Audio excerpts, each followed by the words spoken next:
Principal Daniel stood at the microphone, his posture stiff and uncomfortable.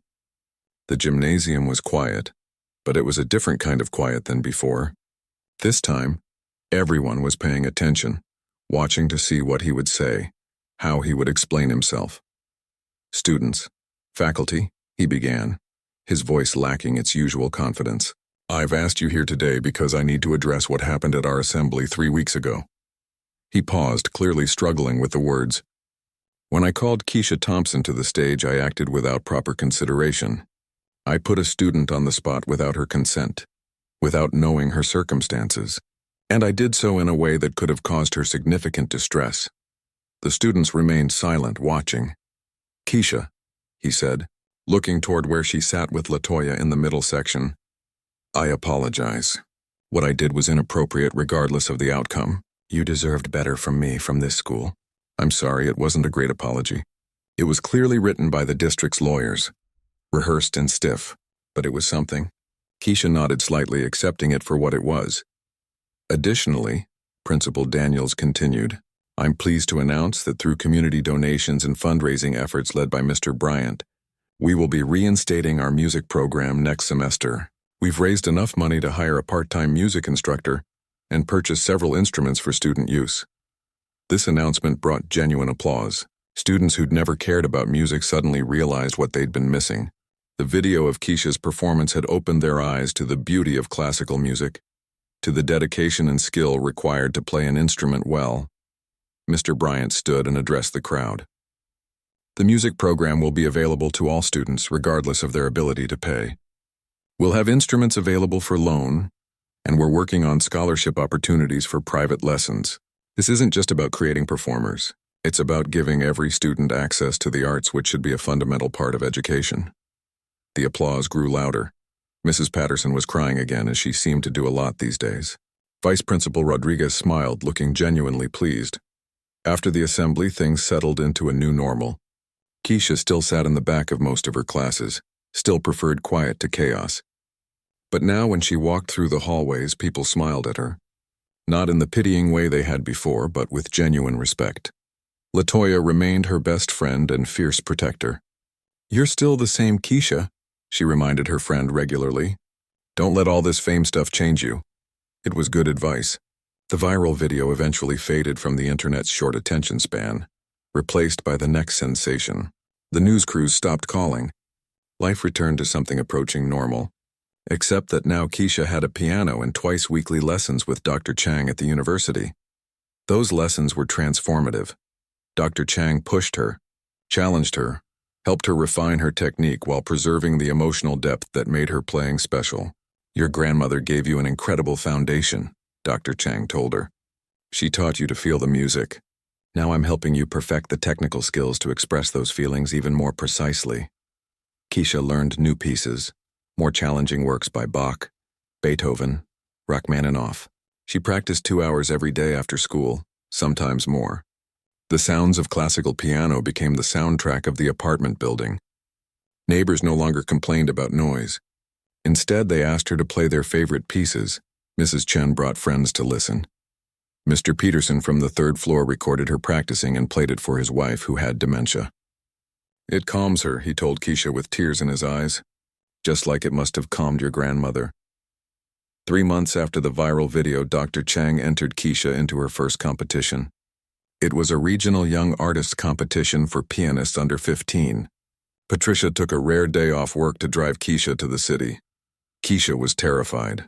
This wasn't playing for her school or neighbors. This was competing against kids who'd been taking lessons at prestigious academies for years, whose parents paid hundreds of dollars per hour for famous teachers. "You belong here," Dr. Chang reminded her before she went on stage. "Your talent earned you this spot. Your grandmother's teaching earned you this. Trust yourself." Keisha played Chopin's Ballad No. 1 in G minor, one of the most challenging pieces in the piano repertoire. It was ambitious, maybe even risky. But Dr. Chang believed she could handle it, and Keisha had worked harder on this piece than anything she'd ever played. When she finished, the silence in the hall felt familiar.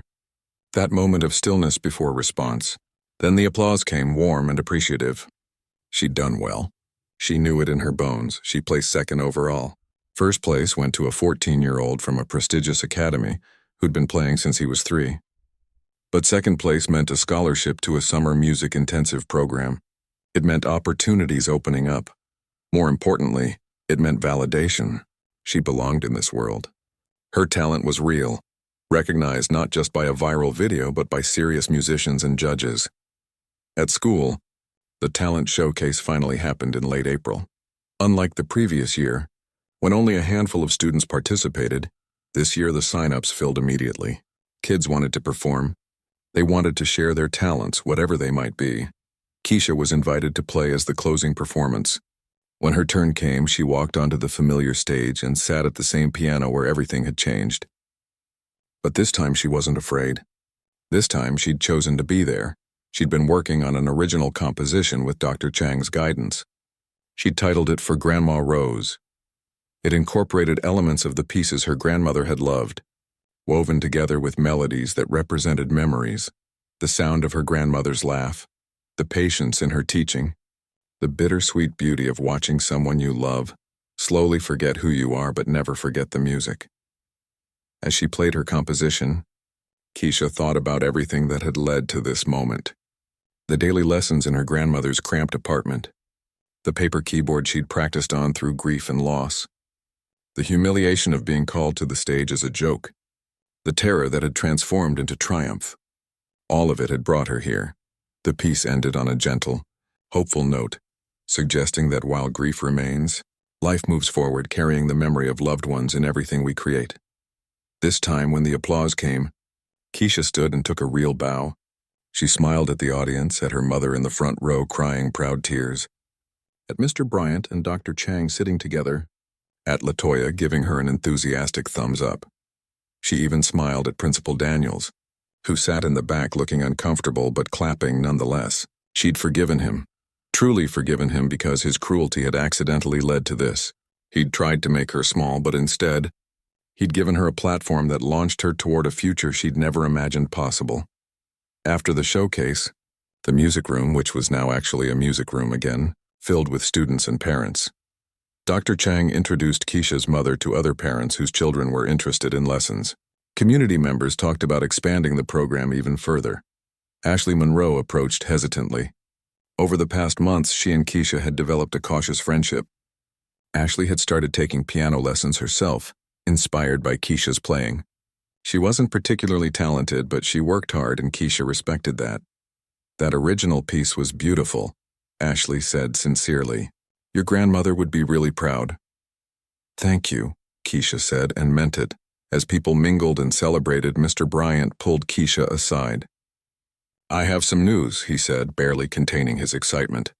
Wellington Academy called. They saw your competition performance and want to offer you a full scholarship for high school. It's one of the best music schools in the state. Keisha's eyes went wide. Wellington Academy was where students went when they were serious about pursuing music professionally.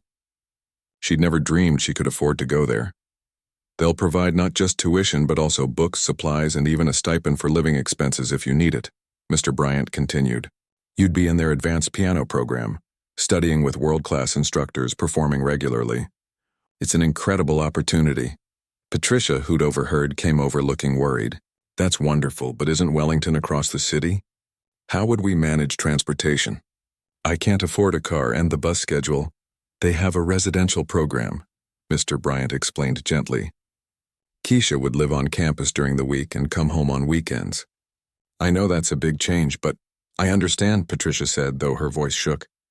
Keisha was all she had. The thought of her daughter living away, even part-time, was painful. But she also knew this was the opportunity of a lifetime. That night, Keisha and her mother stayed up late talking through the decision. The apartment felt extra small with the piano taking up so much space, but neither of them would trade it for anything. Do you want to go? Patricia asked. To Wellington? Be honest with me, baby. Keisha thought about it. 6 months ago, she'd been invisible, practicing on a paper keyboard, her dreams limited to the small world she knew. Now she had chances she'd never imagined. But it meant leaving her mother, leaving the apartment where she'd learned to play from her grandmother, leaving the community that had supported her. I think Grandma would want me to go, Keisha said finally. She always said I had to take the gifts I was given and use them fully. Not waste them. Not hide them. Use them. Patricia pulled her daughter close. Then you'll go. We'll figure out the weekends. We'll make it work. You deserve this. On the last day of school, Keisha cleaned out her locker. She'd be starting at Wellington in the fall, beginning a new chapter in her life. As she walked through the familiar hallways one last time, she thought about how much had changed since that terrifying assembly. She stopped by the gymnasium. The piano was still there on the stage, covered with its cloth again. She walked up and uncovered it, sitting down at the bench one more time. The keys felt like old friends now. She played a few bars of the Chopin nocturne that had started everything, then transitioned into her original composition, then ended with a simple piece her grandmother had taught her when she was 5 years old, a children's song about a bird learning to fly. The gym was empty, but the music filled the space anyway, echoing off the walls. When she finished, she covered the piano again and walked away. As she left the school building, she saw Principal Daniels in his office through the window. He was on the phone, looking stressed. She could have hated him. Part of her had for a while. But she'd learned something from all of this. Sometimes the worst moments lead to the best outcomes. Sometimes people who try to hurt you accidentally set you free. She walked home through the warm June afternoon, already mentally practicing the new piece Dr. Chang had assigned. Wellington Academy would be challenging. She'd be surrounded by students who'd had advantages she never had, who'd been groomed for success since birth. But she'd also been groomed for success, just differently. Her grandmother had given her something money couldn't buy, a deep, soulful connection to music. The paper keyboard had taught her discipline and imagination. The viral video had taught her that talent finds its way to the surface, no matter how hard people try to keep it buried. When she got home, she sat at her piano and began to practice. Through the open window, she could hear the sounds of the neighborhood. Kids playing in the street, Mrs. Chan cooking dinner, the bus rumbling past, life continuing in its familiar rhythms. But for Keisha, nothing would be quite the same. She'd spent 12 years being invisible, being overlooked, being underestimated. Now she'd been seen, truly seen, and there was no going back to who she'd been before. She played until her mother came home from work, until the streetlights came on, until the neighborhood grew quiet. Her fingers moved across the keys, telling stories, expressing emotions, carrying forward the legacy her grandmother had given her. And in the music, if you listened closely, you could hear it all. The pain of loss, the joy of discovery, the courage required to be vulnerable, and the transformative power of refusing to be small when someone tries to make you feel that way. The story that started with a joke, with an attempt to humiliate and diminish, had become something else entirely. It had become a story about resilience, about hidden talents waiting to be discovered, about communities coming together to support their own. Most of all, it had become a story about a girl who was told to sit at a piano as a punchline, and instead played her way toward a future full of music, full of possibility, full of the dreams her grandmother had whispered to her during all those patient hours of lessons. The piano had always been there, waiting. Keisha had always been talented, even when no one knew. Sometimes all it takes is one moment, one choice to rise instead of shrink, to play instead of flee, to show the world exactly who you are. And the world, when it finally pays attention, can be transformed by what it sees. By the end of the school day, Keisha's video had gone viral in a way that no one at Riverside Middle School could have predicted. The YouTube upload had crossed 3 million views.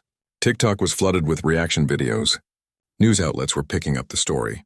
Students' hidden talent revealed after principal's assembly stunt, read one headline. Middle school girl's piano performance goes viral, said another. Keisha knew none of this. She didn't have a smartphone. Her mom's old flip phone was what they shared between them, used mainly for emergencies and coordinating schedules. When she walked home that afternoon, she had no idea that her life was changing in ways she couldn't imagine. Her mom, Patricia, worked the day shift at the nursing home and the evening shift at the grocery store. She wouldn't be home until after 9. Keisha let herself into their small apartment, dropped her backpack by the door, and went straight to her room. There it was, taped to the wall beside her bed, the paper keyboard. She'd drawn it to scale, measuring each key carefully, coloring the black keys with marker. It was wrinkled from use, the lamination peeling at one corner. She sat on the edge of her bed and placed her fingers on the silent keys. but today she couldn't practice. Her mind kept replaying the morning. The fear, the humiliation. The moment she started playing and everything else fell away. The applause, Mr. Bryant's kindness. The strange feeling of being noticed. She heard a knock at the apartment door. Keisha froze. They rarely got visitors. She crept to the peephole and saw Mrs. Chen from downstairs. Relieved, she opened the door. Mrs. Chen was a tiny elderly woman who'd lived in the building for 30 years. She was holding her phone, smiling broadly. Keisha, I saw you. On the internet. Everyone's sharing video of you playing piano. Keisha's stomach dropped. What? Mrs. Chen held up her phone, showing the YouTube video. 3 million views, thousands of comments. Keisha felt dizzy. You're famous, Mrs. Chen exclaimed. I always knew you were special, girl. Your grandmother, she'd tell me about your lessons. She was so proud of you. After Mrs. Chen left, still gushing about the video, Keisha sat on the couch in shock. Famous? That couldn't be right. She was nobody. She was the quiet girl in the back of the room. The girl people didn't notice. The phone rang. Their landline, which almost never rang except for telemarketers. Keisha answered hesitantly. Hello, is this the home of Keisha Thompson? A woman's professional voice asked. Yes? My name is Dr. Vivian Chang. I'm a piano professor at Whitmore University, and I just saw the video of you playing Chopin. Is your mother home? She's at work, Keisha said, gripping the phone tighter. When will she be available? I'd very much like to speak with her about you. Keisha gave her mom's cell number, still confused about what was happening. Dr. Chang thanked her and hung up. Before Keisha could process the call, the phone rang again. Then again, a music school, a local news station, someone offering free piano lessons. The calls kept coming. By the time Patricia got home at 9:30, exhausted from her double shift, she found Keisha curled up on the couch, overwhelmed and confused. The message machine was full. 23 messages, baby, what's going on? Patricia asked, setting down her purse and grocery bags. Mrs. Chen stopped me outside talking about some video. She showed me her phone, but I didn't understand. Something happened at school today, Keisha said quietly. She told her mother everything. The assembly. Principal Daniels calling her up. The fear and humiliation. Playing the piano.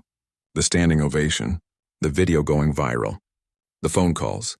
Patricia listened, her expression shifting from confusion to anger to pride to concern. When Keisha finished, her mother pulled her into a tight hug. That man had no right, Patricia said, her voice tight. No right to put you on the spot like that. To embarrass you in front of the whole school. But Mom, I wasn't embarrassed in the end. I played and everyone... That's not the point, baby. He didn't know you could play. He called you up to make a joke, to make himself feel big by making you feel small. Patricia pulled back, looking at her daughter seriously. I'm calling the school tomorrow. Mom, no, please. It's over. And Mr. Bryant was really nice, and the phone rang again. Patricia answered it, her voice sharp and protective. This is Patricia Thompson. Who's calling? Keisha watched as her mother's expression changed. She listened for a long time, occasionally saying, uh-huh, or I see, or is that right? When she hung up, she looked stunned. That was Dr. Vivian Chang. She's a piano professor at the university. She wants to meet you. She says you have extraordinary talent and she wants to help. Over the next 3 days, life became surreal. The video hit 10 million views. Then 20 million. News crews showed up at the school. Principal Daniels gave an interview where he tried to spin the story, claiming he'd recognized untapped potential and was creating opportunities for students to shine. The reporter's skeptical expression suggested she wasn't buying it. Students at Riverside were torn. Some thought Principal Daniels was a hero for discovering Keisha's talent. Others were angry, seeing the situation for what it really was. A moment of casual cruelty that backfired. The school district launched a quiet investigation after parents started calling. Why had the principal singled out a student who never volunteered? Why had he put her on the spot without her consent? The superintendent's office started receiving complaints. Not many, but enough to matter. Mrs. Patterson submitted a formal statement describing what she'd witnessed. Mr. Bryant did too.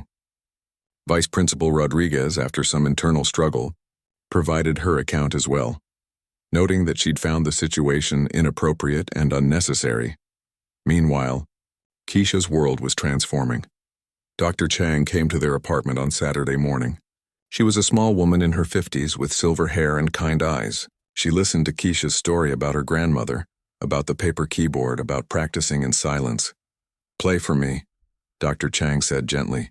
"Not on paper. In your mind. Show me your finger positions for the Chopin piece." Keisha demonstrated on the kitchen table, her fingers moving through the piece with precision. Dr. Chang watched carefully, occasionally asking her to repeat certain sections, testing her memory, her understanding of the music. "Remarkable," Dr. Chang murmured. "Your technique needs refinement in places, which is natural without regular access to a piano. But your musicality, your understanding of phrasing and dynamics, your emotional connection to the piece, that's not something I can teach. You either have it or you don't. You have it." She turned to Patricia. "Mrs. Thompson, your daughter has the kind of talent I see maybe once or twice in my career. With proper training and opportunities, she could attend any music conservatory in the country. She could have a career as a performer if she chose. But she needs access to instruments, to quality instruction, to competitions and recitals." Patricia's face tightened. "We don't have money for that. I'm already working 2 jobs just to keep the lights on." "I understand. That's why I'm here." Dr. Chang pulled out a folder from her bag. "I've been making calls. There's a community music foundation that provides instruments to talented students who can't afford them. I've already spoken with them about Keisha. They want to provide her with a piano. Not a cheap one, a quality upright that will serve her well." Keisha's breath caught. "A real piano? Her own piano?" "Additionally," Dr. Chang continued, "I'd like to take her on as a student, free of charge. She can come to the university twice a week for lessons. I'll also help her prepare for scholarship auditions for high school music programs and summer intensives." Patricia's eyes filled with tears. "Why would you do this?" "You don't know us." "Because I was Keisha once," Dr. Chang said simply. "My family came to this country with nothing. I learned piano on a keyboard at the community center, practicing whenever I could get access to it. A teacher saw potential in me and gave me opportunities I couldn't have afforded otherwise. That teacher changed my life. This is how I pay that forward." The piano arrived 2 weeks later. It was a beautiful upright in rich mahogany, donated by a family whose children had grown and stopped playing. The foundation had it tuned and restored. When the delivery men set it up in the apartment's tiny living room, Patricia had to move the couch and TV stand to make space, but neither of them cared. Keisha sat at the bench and placed her hands on real keys for the first time in 6 months. She started to play the Chopin Nocturne, and this time, the music wasn't just in her head. It filled their apartment, spilled out the windows, drifted down the hallways. Mrs. Chen from downstairs came up crying with joy. Other neighbors gathered in the hallway, listening. When Keisha finished, there was a moment of silence, and then applause echoed through the building. She turned to see her mother standing in the doorway, tears streaming down her face. "Grandma would be so happy," Patricia whispered. At school, things were changing too. The attention was overwhelming at first. But LaToya came back from being sick and immediately appointed herself as Keisha's manager and bodyguard. "You want to talk to her? Go through me first," she told kids who tried to approach. Ashley Monroe surprisingly became an unlikely ally. She approached Keisha in the hallway with genuine contrition. "I'm really sorry about what I said at the assembly. That was ignorant and mean. You're amazing and I was a jerk." Keisha accepted the apology, though trust would take time to build. The school district completed their investigation. Principal Daniels was required to attend sensitivity training and issue a formal apology. The assembly was called on a Friday afternoon. The same gymnasium, the same piano on stage. Principal Daniels finally found his voice, though it came out strained and uncertain. He walked back to the microphone, his confident swagger from earlier completely gone.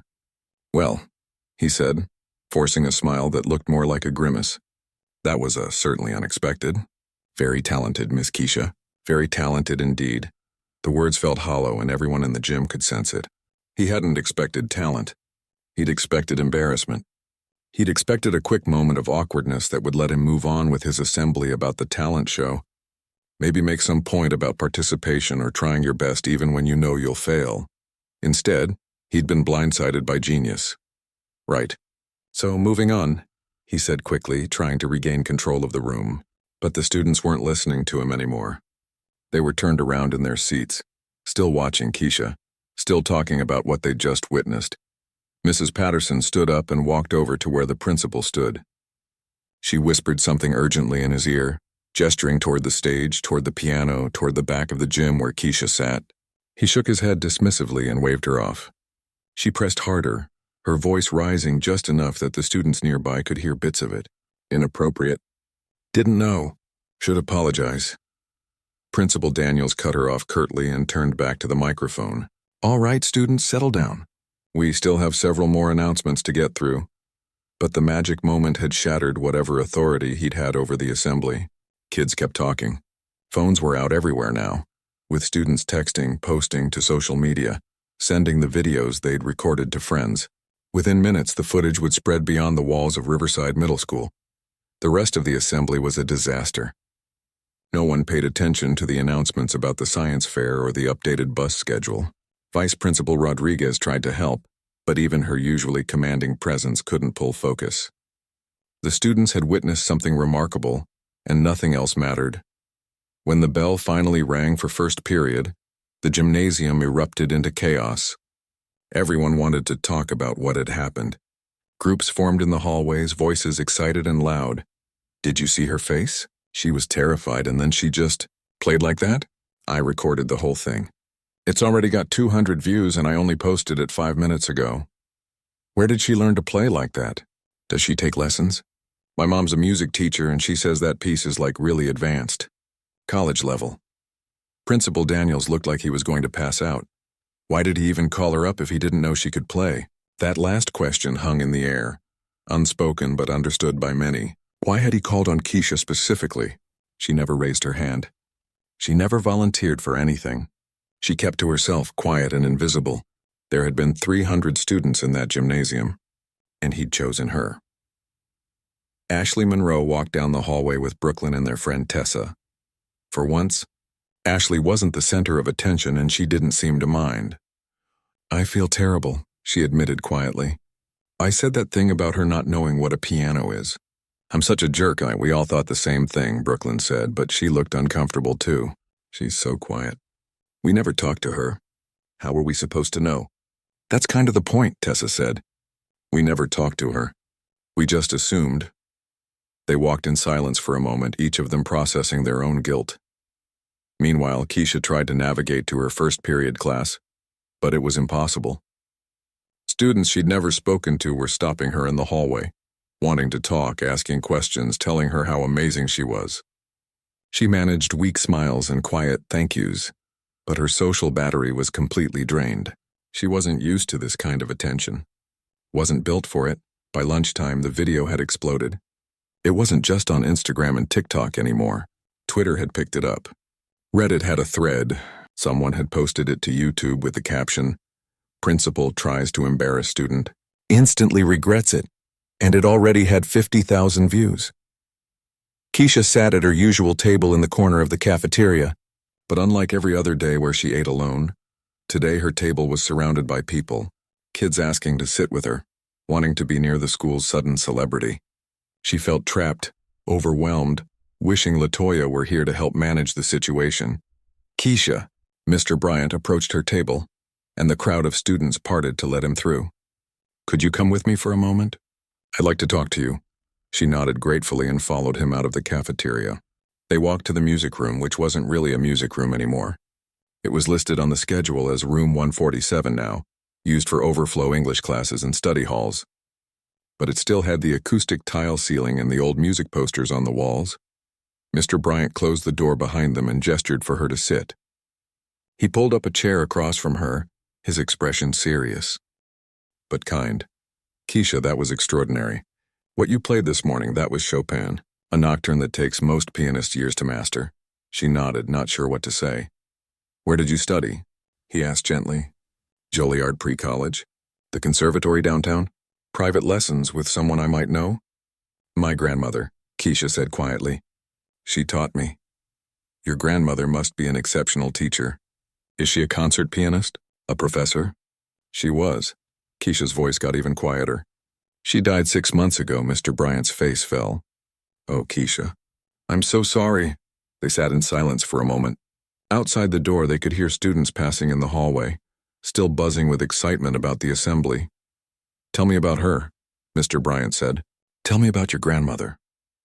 And for the first time in 6 months, Keisha talked about Grandma Rose. The words came slowly at first, then faster.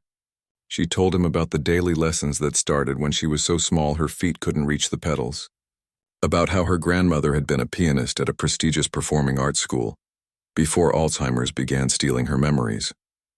About how music was the last thing to go, how even when Grandma Rose couldn't remember Keisha's name or what day it was, she could still play Beethoven perfectly. "She taught me every single day," Keisha said, her eyes shining with tears she was trying to hold back. Even when she was sick, even when she was confused about everything else, she could still teach piano. It was like the music protected that part of her brain. "How many hours did you practice?" Mr. Bryant asked. "At least 2 hours a day, sometimes 4 or 5 on weekends." Keisha wiped her eyes. "We didn't have much money for other activities. No sports teams or art classes or anything like that. But we had the piano. Mom worked a lot, so it was just me and Grandma most afternoons." "And you still practice now?" Keisha's face flushed with embarrassment. "We had to sell her piano to pay for the funeral and medical bills. So She trailed off, not wanting to tell him about the paper keyboard. Sounded so pathetic. "You what?" Mr. Bryant prompted gently. "I drew a keyboard on paper," she admitted, barely above a whisper. "I laminated it. I practice on that. I know it sounds weird, but I can hear the notes in my head. I remember what they sound like. I go through all the pieces she taught me and I practice my finger positions and—" She stopped, seeing his expression. Mr. Bryant looked like his heart was breaking. "You practice on a paper keyboard," she nodded, embarrassed. "For 6 months, you've been practicing on a keyboard you drew yourself because you don't have access to a real piano." Another nod. "And you still played like that this morning, on an instrument you hadn't touched in half a year, in front of the entire school under enormous pressure. You played a masterwork without a single mistake." He shook his head in disbelief. "Keisha, do you understand how remarkable that is?" She shrugged, uncomfortable with the praise. Mr. Bryant stood up and paced the room. "This is unacceptable. You have a gift. A genuine, extraordinary gift, and you're practicing on paper." He turned to face her. "We need to fix this." "It's okay," Keisha said quickly. "I'm used to it now. And anyway, pianos are expensive. Mom works 2 jobs already. I can't ask her for—" "You're not asking her for anything. I'm going to figure something out." He pulled out his phone and started typing notes to himself. "There are programs, scholarships, community resources. I used to know people in the music world. Let me make some calls." "Mr. Bryant, you don't have to—" "Yes, I do." He looked at her seriously. "When I was young, I had a music teacher who believed in me when no one else did. She helped me get a scholarship to college. She changed my life. I became a teacher because of her, because I wanted to do for other kids what she did for me. And then they cut the music program, and I felt like I'd failed, like I couldn't help the students who needed it most." He sat back down across from her. "But here you are. Against all odds, you developed this incredible talent with your grandmother, and you kept it alive even after you lost her. That kind of dedication, that kind of passion for music, that's exactly why programs like this should exist. You shouldn't have to practice on paper, Keisha. Let me help." Keisha felt the tears spilling over now. She'd held everything in for 6 months. The grief, the loss, the loneliness of practicing in silence. Now this teacher she barely knew was offering to help, and the relief was overwhelming. "Thank you," she whispered. The bell rang for the next period. Mr. Bryant walked her to the door. "Go to class. Try to get through the rest of the day. I know everyone's going to want to talk to you about this morning, but don't let it distract you from your schoolwork, okay?" She nodded and stepped into the hallway. Students were still looking at her, pointing, whispering. But it felt different now. Less like being on display and more like being seen. Finally, truly seen. The silence in the gymnasium was suffocating. Keisha sat at the piano bench with her eyes squeezed shut, trying to remember how to breathe. Her grandmother's voice echoed in her memory, soft and patient. "When you're nervous, baby, just breathe. The music is already inside you. You just have to let it out." But Grandma Rose wasn't here anymore. She'd been gone for 6 months now. And with her went the only piano Keisha had ever played, the only teacher she'd ever had, the only person who truly understood her. Behind her, Principal Daniels cleared his throat. "Any time now, Miss Keisha." "We're all waiting." There were giggles from the crowd. Someone coughed. A phone buzzed. Normal sounds, but they felt amplified. like her ears had become super sensitive to every little noise. Keisha opened her eyes and stared at the keys. They were yellowed with age, some of them slightly chipped. She could see fingerprints on the glossy black finish of the piano's surface. Someone had written their initials in tiny letters on the side of the music stand. This piano had history. It had stories. Just like she did. Maybe she doesn't actually know how to play, Ashley Monroe said in a loud whisper to her friend Brooklyn. Why would he even ask her? Brooklyn giggled. This is so awkward. Someone should stop this, but no one did. The teachers sat in their designated section, watching with various degrees of discomfort. Mrs. Patterson had her hand over her mouth. Mr. Bryant looked like he wanted to be anywhere else. Coach Henderson stared at the ceiling. Principal Daniels leaned down slightly, his voice lower but still audible to the first few rows. Look, if you can't play, that's fine. Just say so and you can sit down. No one's going to think less of you. That was a lie and they both knew it. Everyone would think less of her. She'd be the girl who froze, the girl who got called up as a joke and proved that yes, she was exactly the joke they thought she was. Keisha's hands moved to the keys. They were cool under her fingertips, smooth and familiar even though this wasn't her piano. Wasn't her grandmother's piano. That beautiful upright with the deep warm tone had been sold to pay for the funeral. Sold to strangers who probably didn't appreciate it. Didn't know that every mark and scratch had a story. She thought about that paper keyboard in her room. The one she'd drawn carefully with a ruler and markers, laminating it with clear tape so it wouldn't tear. Every day after school she practiced on it. Her fingers moving over the silent keys, hearing the music only in her mind. Her mother thought it was sad, watching her daughter play a piano that made no sound. But Keisha didn't care. It kept Grandma Rose alive, kept those thousands of hours of lessons from disappearing completely. This is painful to watch, someone muttered from the bleachers. Just say you can't. Play and sit down, another voice added. Principal. Daniel straightened up. All right, students, let's give Miss Keisha some space. Maybe she just needs a moment to. Keisha's right hand pressed down on middle C. The note rang out, clear and pure, filling the gymnasium with sound. It hung in the air for a moment, a single voice in the silence. Then her left hand joined, finding the E-flat below it. She began to play. The opening notes of Chopin's Nocturne in E-flat major flowed from the piano like water. Gentle at first, almost questioning, her right hand carried the melody while her left hand provided the foundation. The steady heartbeat beneath the song. The gymnasium went absolutely still. Keisha's eyes remained open now, but she wasn't seeing the gym or the students or Principal Daniels anymore. She was back in her grandmother's small apartment, sitting on the bench they shared. Grandma Rose beside her, hands folded in her lap, humming along as Keisha played. Her fingers moved across the keys with the muscle memory of 10 years of daily practice. Every day from age 2 to age 12, she and her grandmother had sat at that piano. Sometimes for 30 minutes, sometimes for hours. When Keisha learned to read, she learned to read music at the same time. While other kids were mastering their ABCs, she was mastering scales and chord progressions. The melody began to build, growing more complex. Keisha's fingers danced over the keys, executing the runs and trills that had taken her months to master.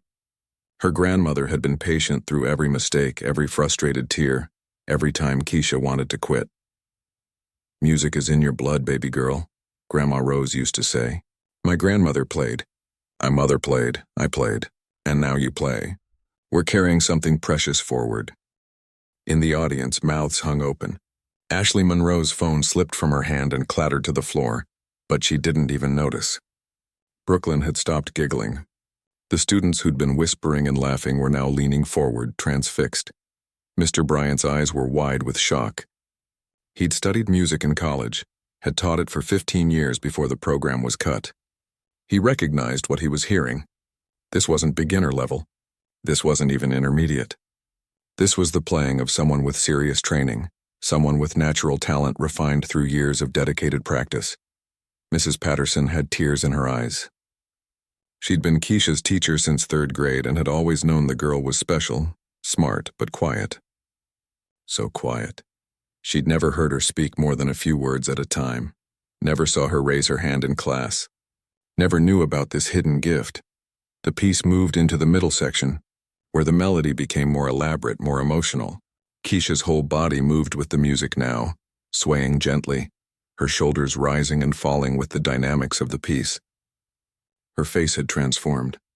The fear was gone. The embarrassment was gone. There was only the music, and in the music there was joy. Principal Daniel stood frozen at the side of the stage. The smug smile had vanished from his face, replaced by an expression of complete shock. His mouth opened and closed like he wanted to say something, but no words came out. This wasn't what was supposed to happen. This wasn't the script he'd written in his head. A student in the front row pulled out their phone and started recording. Then another student did the same. And another. Within seconds, at least 20 phones were pointed at the stage, capturing every note. Vice Principal Rodriguez stood up from her seat, her hand pressed to her chest. She looked at Principal Daniels with an expression that clearly said, "Did you know about this?" He shook his head slowly, still stunned. The music swelled, reaching the emotional peak of the piece. Keisha's fingers pressed into the keys with passion, drawing out every ounce of feeling the composer had intended. This was the part that always made Grandma Rose cry. "Right there," she'd say, pointing to the sheet music. "Right there. That's where Chopin's heart breaks open." Keisha understood it now in a way she hadn't when her grandmother was alive. She understood the longing in the notes, the nostalgia, the bittersweet beauty of remembering something precious that was gone. She wasn't just playing Chopin's heartbreak. She was playing her own. The piece began to wind down, the melody becoming softer, more introspective. The left hand maintained its steady rhythm while the right hand seemed to float above it, like a leaf dancing on water. Keisha's touch became lighter, more delicate. In the audience, students who'd been holding their breath finally exhaled. Some had goosebumps on their arms. Others felt their eyes stinging with unexpected emotion. They didn't understand why a piece of music played by a girl they'd dismissed as nobody special was making them feel this way, but they couldn't deny it. Coach Henderson, a tough former military man who never showed emotion, wiped at his eyes when he thought no one was looking. The janitor, Mr. Peterson, had stopped sweeping in the hallway outside and stood in the doorway, listening. Even some of the 8th grade boys who'd been slouched in their seats with practiced boredom were sitting up straight now, paying attention. Keisha played the final phrases of the piece, her fingers moving with tender precision. The melody descended like a sigh, like a goodbye. The left hand provided the final supporting chords, and then, with one last gentle note from her right hand, the piece ended. The silence that followed was different from the silence before. This wasn't the heavy anticipatory silence of waiting for someone to fail. This was the stunned silence of people trying to process what they'd just witnessed. Keisha lifted her hands from the keys and placed them in her lap. She sat very still, staring at the piano, not ready to turn around and face the crowd. For those few minutes, she'd been transported somewhere else, somewhere safe and warm and filled with her grandmother's love. Coming back to reality felt like waking from a beautiful dream. Then someone started clapping. It was Mr. Bryant. He stood up from his seat, applauding with his hands high above his head. Mrs. Patterson joined him immediately, then Vice Principal Rodriguez. One by one, students began to rise to their feet. The applause built like a wave, growing louder and louder until the entire gymnasium was on its feet, clapping and cheering. Some students were whooping. Others were clapping so hard their hands hurt. The noise was deafening, bouncing off the walls and ceiling, filling the space with sound just as full and rich as the music had been.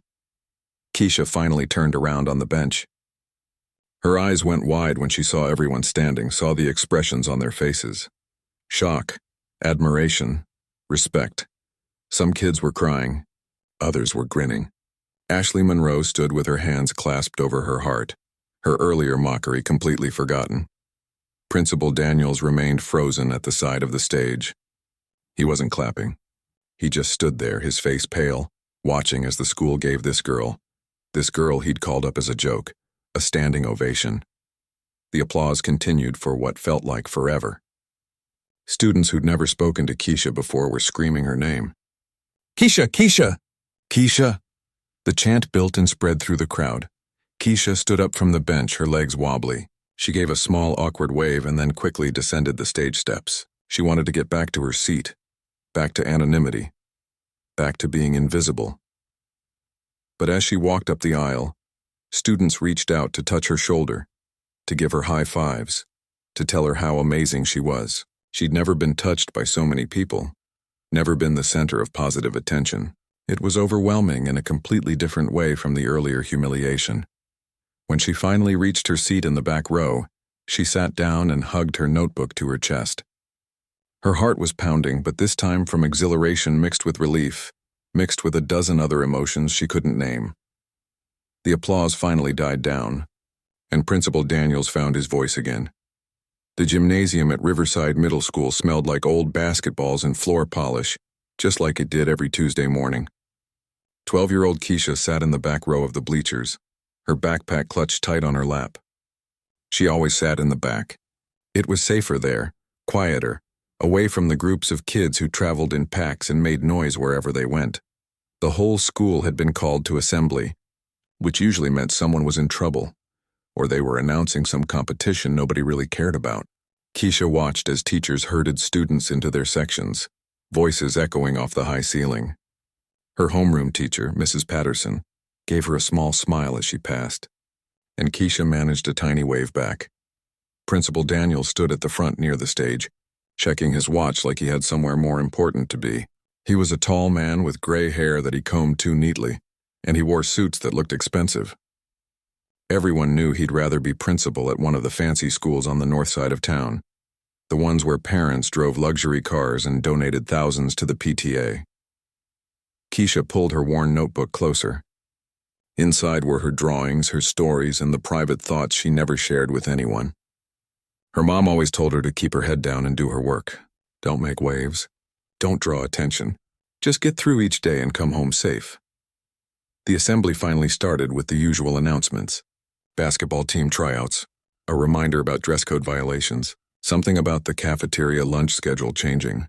Keisha let her mind wander, thinking about the book she was reading, wondering if the library would have the next one in the series. Then Principal Daniels cleared his throat into the microphone, and his voice boomed across the gym. Now, students, I have an exciting announcement about our spring talent showcase. A few kids perked up. Most stayed slumped in their seats. This year, we want to really highlight the diverse talents we have here at Riverside, he continued, and something about the way he said diverse made Keisha's stomach tighten. We'll be holding auditions next month, and I encourage all of you to participate. Behind him on the stage sat the school's grand piano, covered with a dark cloth. Nobody really knew why the school even had it. The music program had been cut years ago due to budget problems, and the piano just sat there gathering dust, wheeled out for ceremonies and special occasions. Principal Daniels walked toward the piano and pulled off the cloth with a dramatic flourish. This beautiful instrument has been sitting here unused for far too long. Surely we have some talented musicians among us. He scanned the crowd with a smile that didn't quite reach his eyes. Keisha felt her whole body tense. Something about his expression reminded her of the way people looked at stray dogs before deciding whether to be kind or cruel.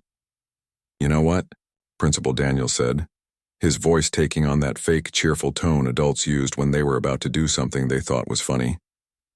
Let's get a volunteer right now. Someone brave enough to come up and show us what they've got. No hands went up. Students looked at their feet or suddenly found their phones fascinating. Principal Daniels' eyes swept across the bleachers, and then they landed on Keisha. She felt it like a spotlight burning into her skin. Her heart started pounding so hard she was sure everyone around her could hear it.